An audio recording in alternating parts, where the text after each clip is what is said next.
හරි. අපිට නාභියතාව x සමාන නේ බෙදීම දෙකක්. එතකොට අපි x මාන පටන් ගත්තේ මෙතන දාන්නා. මෙතනින් පල්ලෙහාට නේ බෙදීම දෙකක් කියලා කියන්නේ මෙහෙට. නාභිය තියන්නේ මේ වගේ තැන. මේ තියන්නේ මේකේ නාභිය. එහෙනම් විස්තාරය කියලා කියන්නේ නාභයේ ඉඳන් ඇදපු සම්පූර්ණ දුර. මේකෙම ලකුණු කරොත් එහෙම විස්තාරය කියන්නේ මෙන්න මේ ටික. මේ තියෙන විස්තාරය. මේ ටිකේ බෙදීම 2යි, මේ ටික 2යි. එහෙනම් විස්තාරය කියන්නේ a සමානයි a බෙදීම 2 ධන 2යි a කියන එක. මේ ටික ධන මේ ටික.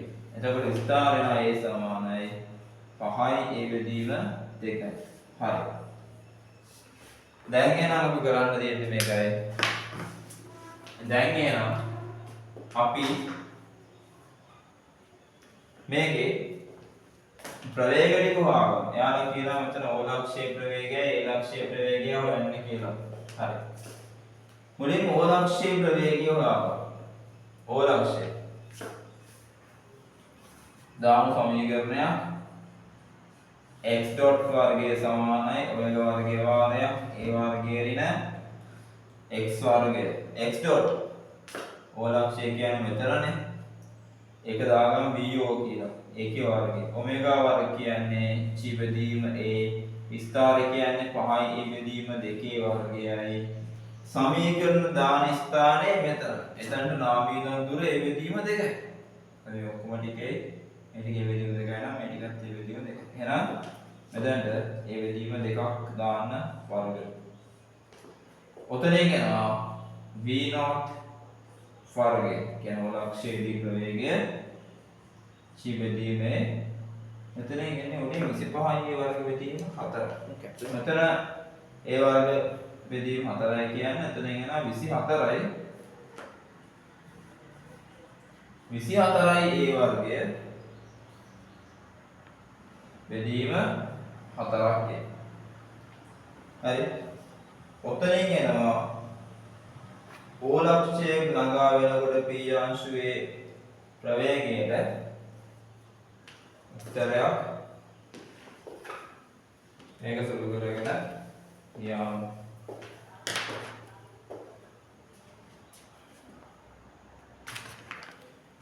හරි. අපි A ලක්ෂයේ ප්‍රවේගය තමයි හොයලා තියෙන්නේ. මෙතන ඒ කියන්නේ මෙතනින් පස්සේ සාක්ෂි ඉවර වෙනවා. මෙතනින් පස්සේ මේ තත්ත්වයේ ස්වභාවය දිගට ආවම මේ ටික කියන්නේ ගුරුත්වය. හරි. එහෙනම් උතනින් එනවා VA සමානයි වර්ගමූල 6CA කියන. ඔන්න VA A ලක්ෂයේදී ප්‍රවේගය අපි හිතුවා. දැන් බලමු A නම් O දක්වා මෙයාගේ ශක්තිය මොනවා වගේද කියලා. A නම් O දක්වා ශක්තිය බලමු. කියන O ලක්ෂය දැන් මෙයා මෙතනට එන්නේ වර්ගමූල 6CA ප්‍රවේගයකින්. උතනින් පස්සේ මෙයා මේ ටික කියන්නේ ගුරුත්වාකර්ෂණ ත්වරණය යටතේ. ගිහිල්ලා මෙතනදී ගන්න ප්‍රවේගය හොයා ගන්නයි ඕනේ. ඒක දාගන්නම් මම VO කියලා. හරි. එතකොට මේකේ සම්නශකය මෙන්න මේ කෝණය. මේ කෝණය ඇවිල්ලා අංශක 60යි. චලිත සමීකරණයක් ගමු. චලිත සමීකරණය. දැන් මේ දුර ඇවිල්ලා සිම්පල් නේ ඔක්කොම ටික. එහෙනම් අපි දාමු මේකට චලිත සමීකරණයක්. ඒක දාමු අපි දෙවෙනි අවස්ථාව මම මේක රූප 3 යදාගත්තේ.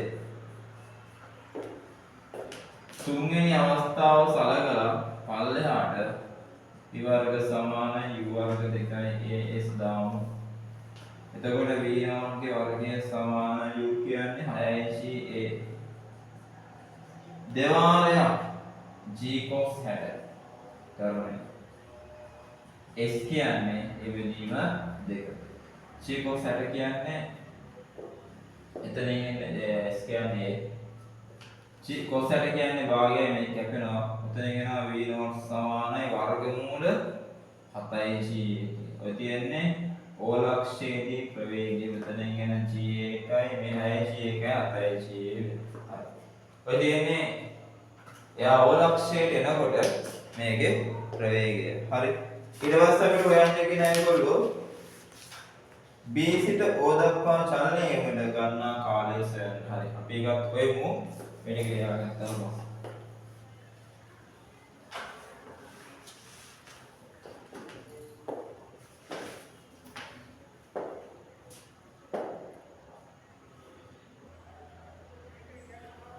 ඊට පස්සේ හොයාගන්න අවශ්‍යයි. දැන් ඒගොල්ලෝ කියනවා අපිට මෙයා B අක්ෂයෙන් පටන් ගන්න එක්කෙනා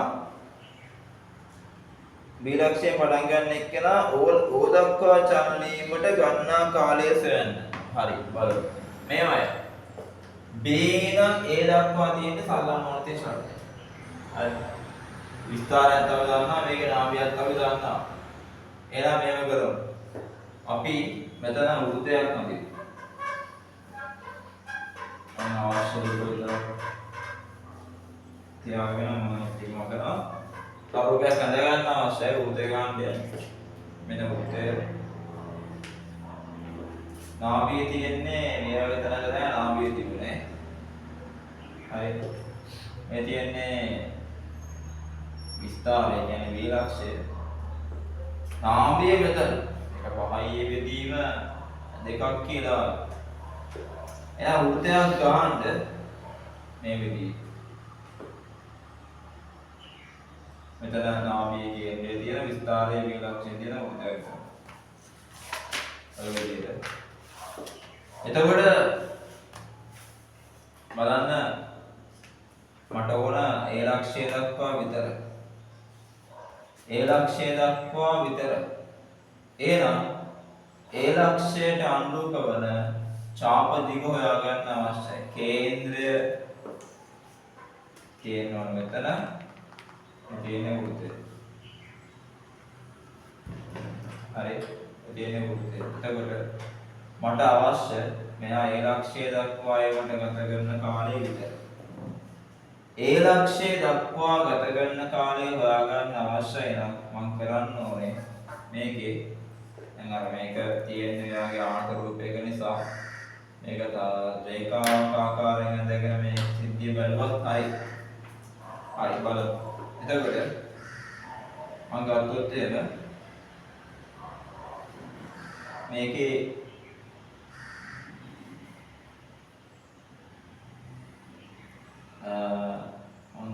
මේ වගේ අඳ ගන්නවා.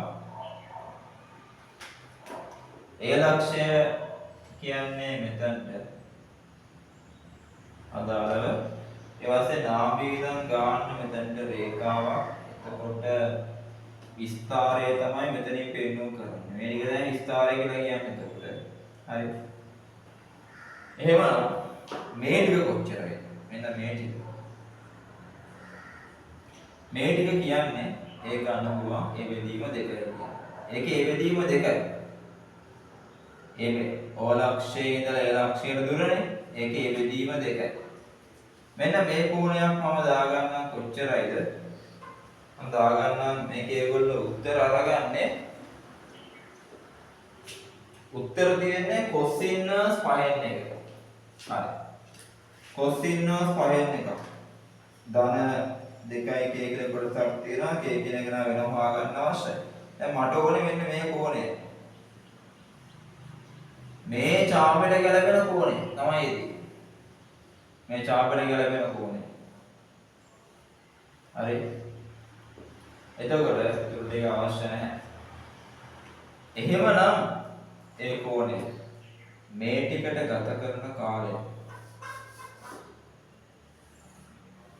මේ ටික යන්නේ ගත කරන කාලය t1 නම් t1 කියන්නේ කොච්චරයිද? t1 සමානයි රූපේ අංකයක් දාගම අංක 5 වගේ අංක 5 අංක 4 මෙන්න හරි. එහෙනම් කෝණය කියන්නේ θ යට කෝණික නියතය. θ කියලා කියන්නේ ඒක හොයාගෙන ඉන්න. එතන cos θ ගත්තොත් එහෙනම් බද්ධ පාදය එකයි මෙතන theta සමානයි cos inverse 5න් 1යි.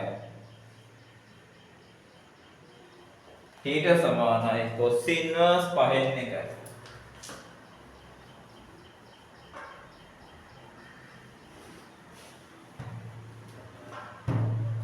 cos inverse 5න් 1යි. එතකොට P1 සමානයි cos inverse 5න් 1. ඔමෙගා යන්ට වර්ගමූල g බෙදී වේ.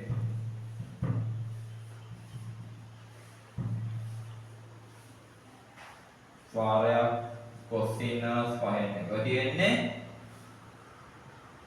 T1. T1 හරි.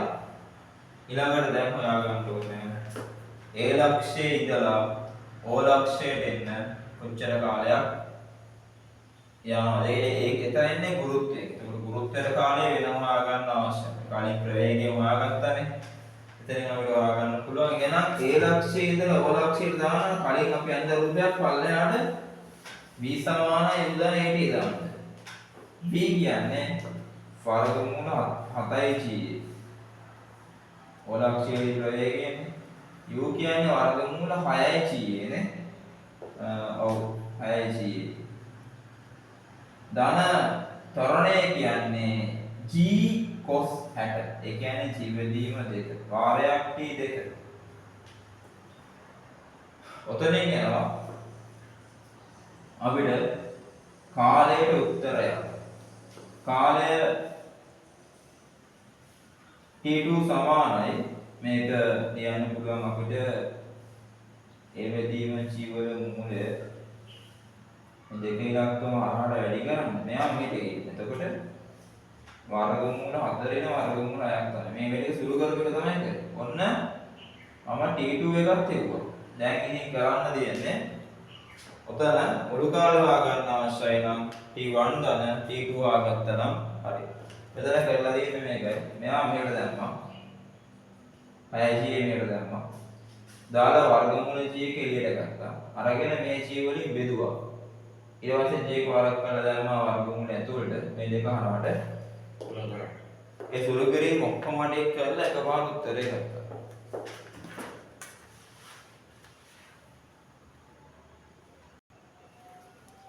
මෙතන පස්සේ අපිට ඒවල කියනවා මේ මුළු කාලය හොයාගන්න කියලා. මුළු කාලය. මුළු කාලය ගත්තොත් එහෙම T1 ධන T2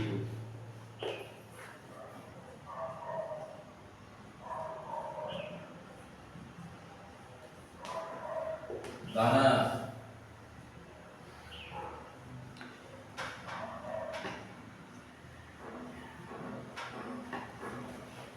උතන යනවා ගත්තොත් cos inverse n එක ධන